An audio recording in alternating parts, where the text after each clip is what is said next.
interrelationships of these different organ systems. What is this here coming down? This is part of what system? Digestive.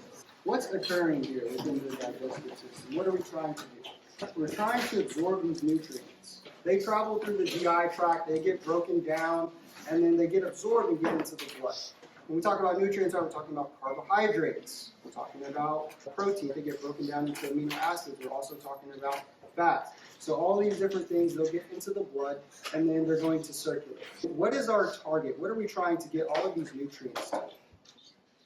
All these different body cells. We can use all those materials, so for instance, glucose, and we can get the production of ATP by using cellular respiration. What is one of the byproducts? When we go through metabolism, we go through all those different pathways, we break down all of those nutrients. What is the byproduct that we get? Carbon dioxide. Yes, carbon dioxide. It gets back into the blood, and then how do we get rid of it?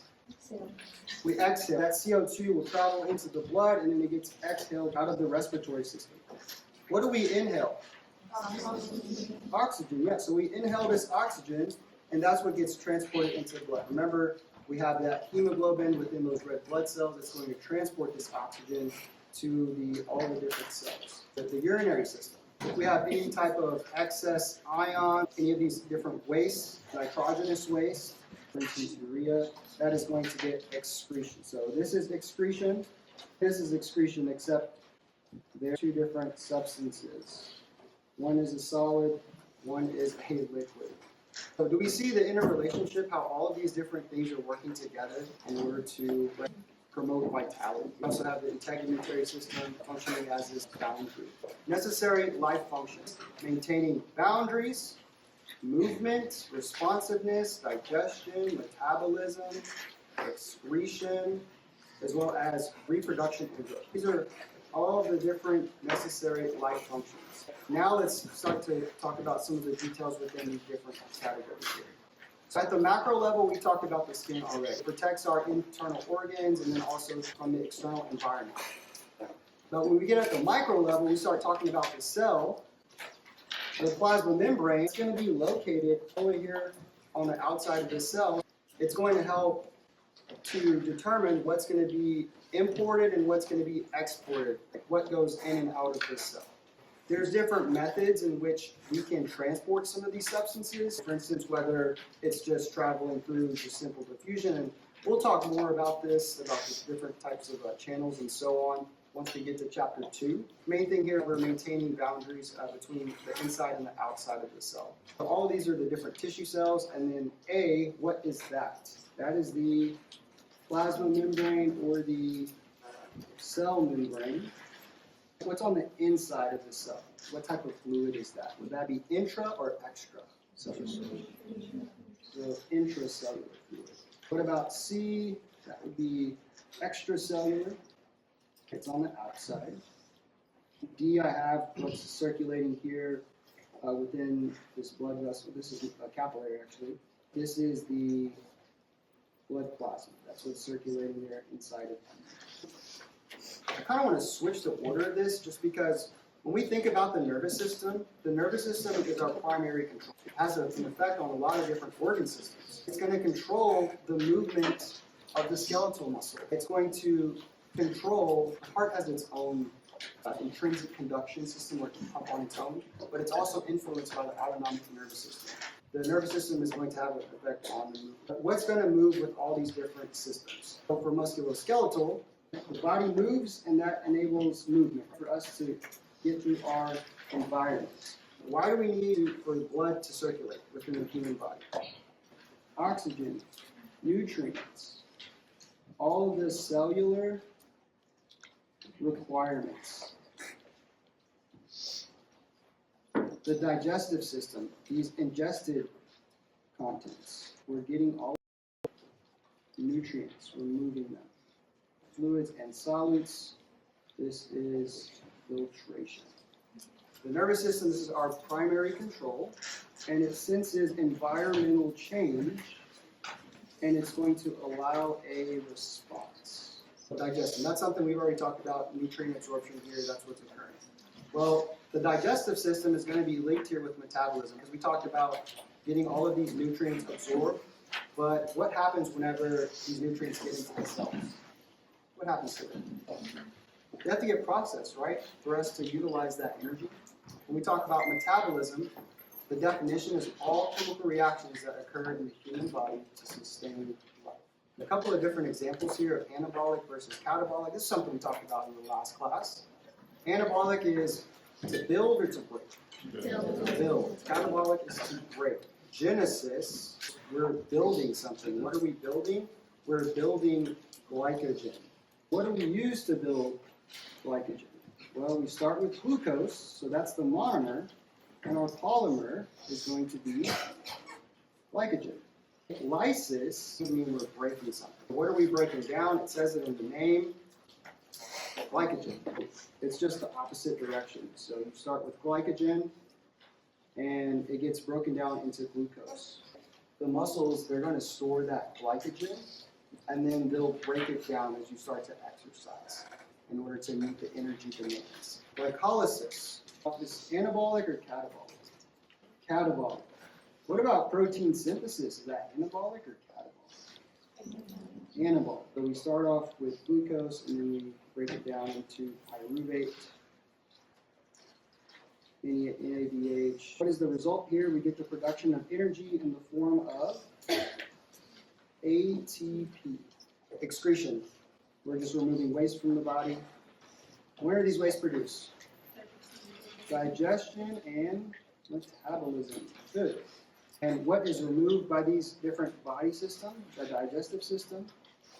So fecal matter or feces. The urinary system. Nitrogenous waste / urine. And the respiratory system, we talked about that one, CO2. Reproduction and growth. The offspring production, and we get the use of gametes for this. What are gametes? So sperm as well as egg.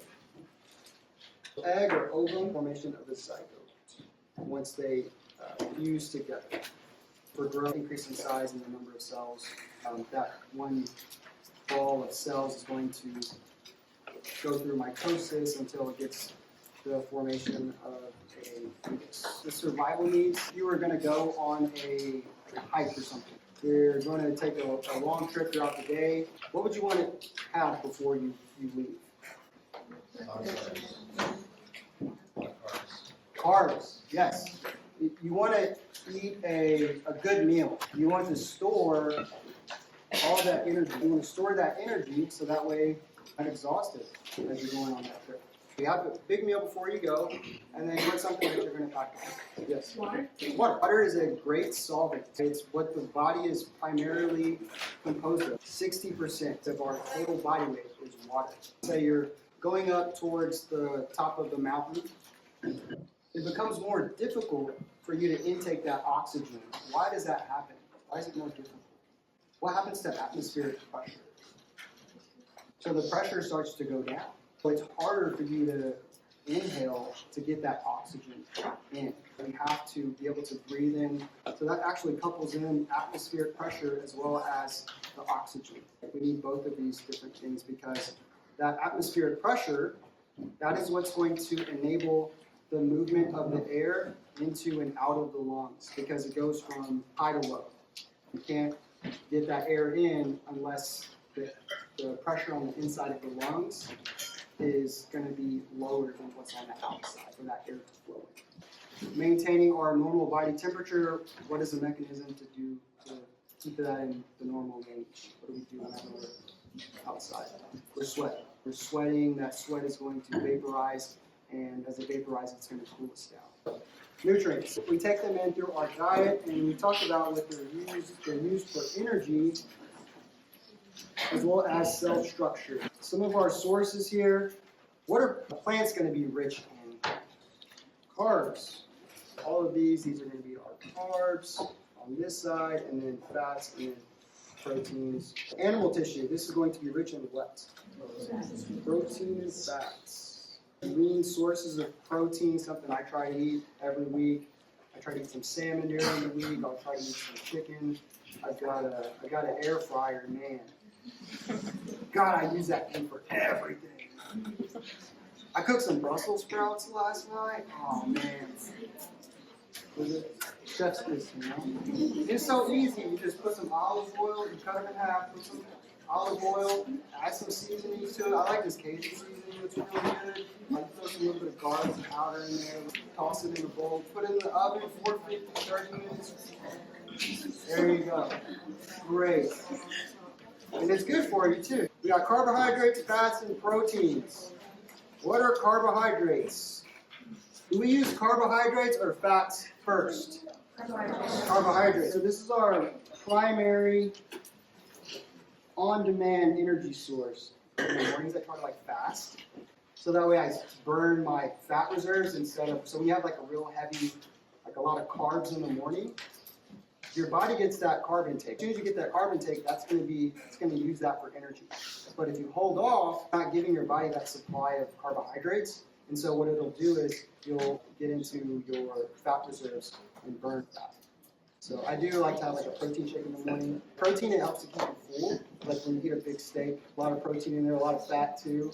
Protein is what keeps you full because it takes more time for the digestive system to go ahead and break it down. Fats. This is our reserve energy source. During the holidays, start to eat a little bit. So I'm poking this, I'm hey man, energy right there, man. It's my energy reserves. I'm not gaining weight, I'm gaining energy. You know what I mean?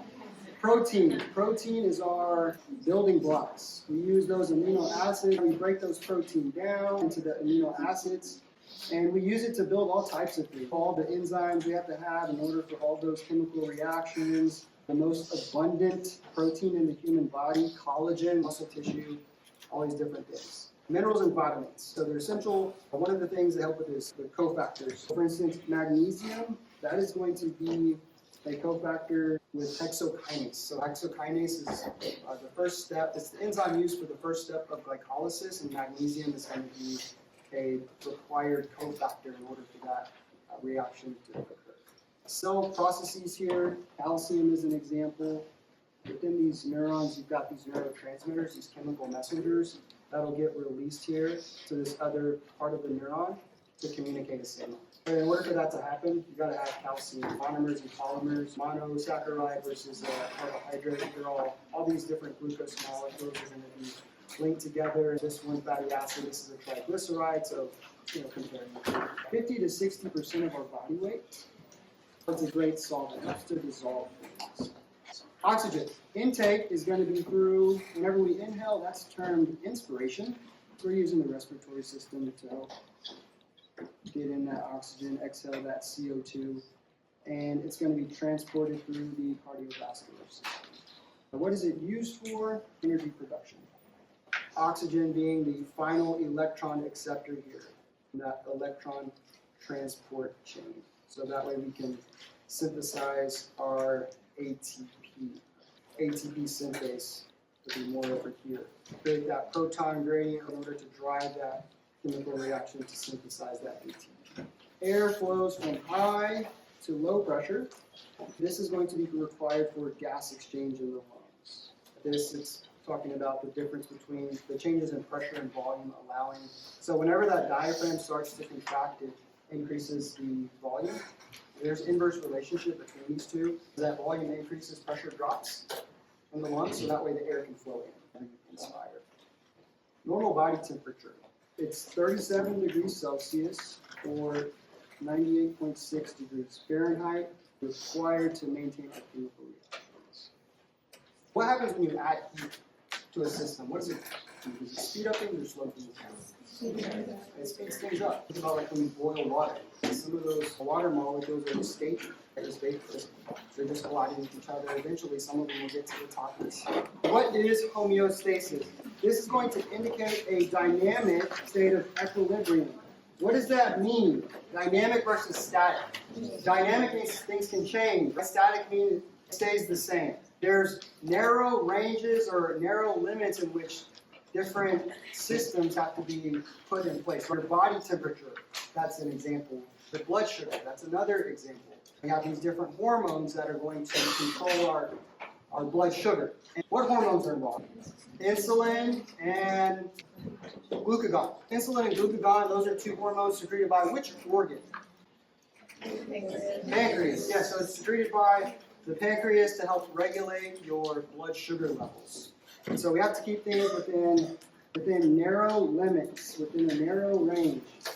This narrow limit or narrow range, we're referring to a set point. Let's look at the different components here to maintain homeostasis. Homeostatic controls are variables. It involves three components. So you have a receptor, a control center, and a effector. Receptor, which is going to be found here. This is our control center. And the other component is going to be the effector. What are variables? Variables are going to be factors that can change. All these different things are variables that can change, but what is going to set this in motion? What is going to change a variable? Well, that's where the stimuli is what's going to result in a change in our variable. And we talked about the different types of variables. Would it be hot or cold that would increase your body temperature outside? Hot outside is going to increase your body temperature. What is the stimuli? Is it the heat or is it your body temperature? It's the heat. Heat is the stimuli that's going to change the variable. The variable is your body temperature. From there, it sends that signal to our receptor. Once it activates this receptor here, pathway until you get to the control center. It's known as the afferent pathway. In order to get to the effector, we have our efferent pathway. The result of our effector, we get a response in order to maintain homeostasis, in order to keep it within the narrow range or keep it at its set point. Receptor is going to monitor the environment. What is it going to respond to? It responds to the stimuli. These are going to be things that cause change. The stimuli, this is what will cause change. The variables are things that can change. Control center, we talked about the set point or a normal range. This normal level we have to keep it at. This is going to receive input from the receptor. This is from our afferent pathway, and then it sends that signal along the efferent pathway. So that control center, that's what's going to determine the appropriate response. The effector receives the output, provides a means to response, and the response either reduces the effect of the stimulus, or it's going to enhance the effect of the stimulus. Key difference here, negative versus positive feedback. So that's what we're going to discuss now. So this is more a general setting the stage here before we get into the actual mechanism. So this mechanism we'll talk about for negative feedback is body temperature. So the response for the negative feedback, we talked about it up here, it's going to reduce. So it reduces the intensity of the stimulus, or it shuts off the effect of the stimulus. Mechanisms cause variables to change in which direction. It's going to be in the opposite. The variable that's going to change is our body temperature. What changes this variable? The heat. There's an increase in body temperature, a change in that variable, and what is going to be the response? Do we want to make the body temperature go higher and higher? No, we want the body to cool down. The response is going to be decrease our body temperature. This is the definition for a negative feedback mechanism. So we can even link these together. The variable and the response here, it's going to be the opposite in negative feedback. Our stimulus, so heat, and that's going to change our body temperature, so it increases. So we'll put change in variable. This is our stimulus. What is going to be the receptor?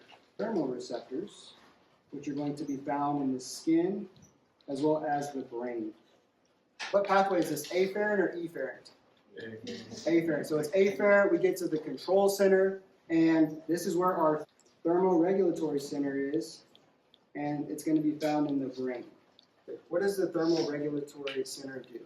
It determines our set point. This is what's going to determine what the appropriate response is. It determines that set point, and then it sends that output. What is going to be our effector here, guys? Sweat glands, yes. So our sweat glands. So what happens? That sweat evaporates. What does it do? It cools the body. As a result, we return to our normal range here, our normal body temperature. So body temperature is going to go down because it increased. So receptors, you've got thermoreceptors in the skin and brain.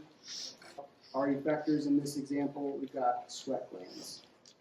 To answer this question here, who determines it? The thermoregulatory center. We'll look at the example for whenever the body gets cold. When you start to get cold, there's a decrease in the body temperature. The variable changes. So what is the stimulus here? Maybe it's cold outside. Like Dean Martin said, maybe it's cold outside. So he's got his Sherpa jacket here, trying to stay warm, but he's cold, man. Why is he doing that? It generates heat. It generates heat because what's happening? The muscles, they generate heat, right? So you start to shiver. So that's one mechanism in which we can increase our body temperature. So consider the variable versus the response. If you increase the body temperature using this mechanism, and what's our effector? Skeletal muscles, not the Sherpa jacket. When the blood glucose levels increase, they get too high, what hormone is going to be involved here? Insulin. So insulin is our hormone that's secreted by who? By the pancreas. Our blood glucose levels, they get high, we have insulin, and what is insulin going to do? It's going to travel to our body cells, and what does it stimulate? Uptake of glucose into those different body cells. Someone's hyperglycemic, we're specifically referring to the amount of glucose that's in the blood. It's circulating in the blood, but it's not getting into the cells. If it doesn't get into the cells, can we go through cellular respiration and start to generate ATP to meet the energy demands? No, we have to use alternative sources instead of the glucose. As a result, the blood glucose levels, they start to go down. And once again, they're going in the opposite directions, the variable versus the response. So for insulin, we had an increase in our blood glucose. The response, we had a decrease in our blood glucose. Who is the effector here? Our body cells. And this one is somewhat interesting in that the pancreas would be considered the control center as well as the receptor. It determines that set point for the blood glucose levels, and then it also detects changes. The term that we use to describe these receptors in the pancreas are chemoreceptors. The stimulus, when is your blood glucose levels going to rise? What has to happen? You got to eat a meal. To describe that, it's the fed state. If blood glucose levels are low, the hormone is going to be glucagon, secreted by the pancreas. What's going to happen? We break down glycogen, and we're going to release our glucose. So the liver is one of the organs that's going to be involved here. Variable, we have decreased blood glucose. The response, we increase our blood glucose levels by breaking down glycogen into glucose. This is in the fasted state. We still have the same thing here in the pancreas. We got those chemoreceptors, and then I'll put /liver. Who determines this set point here, the fasting glucose levels? The pancreas. Positive feedback mechanism. It intensifies the effect of the stimulus, and the mechanism causes the variable to change in which direction as the initial change. It's not the opposite, right? Because that's negative. So it's the same. The stimulus is going to be what? A tear in our blood vessel. So there's a tear in the blood vessel, and the variable that's going to change is our platelet adhesion. When we say adhesion, that means it's like to stick. Whenever we have a tear in this blood vessel, in order for us to repair it here, we need our platelets. So our platelets will circulate, and then they'll detect that breakage in that blood vessel, and then they'll start to attach to form our what's known as we get platelet plug formation. Before we get the formation of our platelet plug, these different platelets, they're going to release all of these different chemokines. So they start to release these chemokines in order to recruit more and more platelets. So see the direction in which it's going? We're going in the same direction, which is why it's a positive feedback mechanism. What is going to be the response? Platelet plug formation. Up here we coupled this. This was the opposite direction. The platelets start to adhere, but then it continues to happen. It's going in the same direction. So positive, and then this is negative because it's going in the opposite. Receptors, you've got chemoreceptors and the platelets. And then the effectors, it's going to be the platelets. When we say something is medial versus lateral, what does medial mean? Is that towards midline or away from midline? So it's near midline, right? So if you split the body in half, so medial is more towards midline, and then lateral is whenever you start to move away. Anterior or ventral, that's going to be in the front, and then posterior, that's going to be towards the back. Cranial is more towards the head, caudal is going to be more towards the tail, superior means towards the top, inferior is more towards the bottom. Proximal versus distal, so that's going to be the point of attachment at the trunk. If we look at this part of, so you think about the torso, this is where the femur, the head of the femur is going to articulate with the acetabulum of the pelvis. In relation, if we compare that, this is going to be the proximal end of the femur, and then this is going to be the distal end, because it's closer towards the trunk. The eyes are what in relation to the nose? Superior. Good. The chin is what in relation to the lips? Inferior. The abdomen is what in relation to the lumbar region? Anterior, right? It's in the front. The glutes are what in relation to the feet? Posterior. The thigh is medial. And the ears are what from the eyes? Lateral. The elbow is what to the wrist? Proximal or distal? Everybody at once? Proximal. That's proximal. The elbow is what to the shoulder? Distal. The ankle is?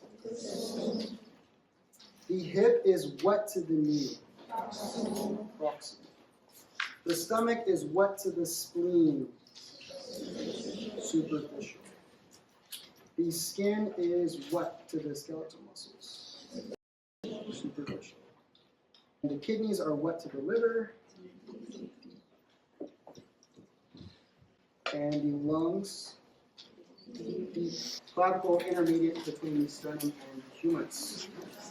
Whenever we use these different directional terms, we're always considering the body is in the anatomical position. We're always considering it from this point of view. The palms are faced like this, not like this. Because if it's flipped this way, it's going to change. The pinky versus the thumb. This is medial, this is lateral. But if you were like this, it would be the opposite. So you have to be in the anatomical position, and you're always thinking about from behind. And also the observer, you're looking at someone, you're looking at their right and their left. Cephalic here, and then the neck is cervical. Orbital versus occipital. The eyes would be orbital. Occipital is the back of the head. Orbital versus oral. Oral is the mouth.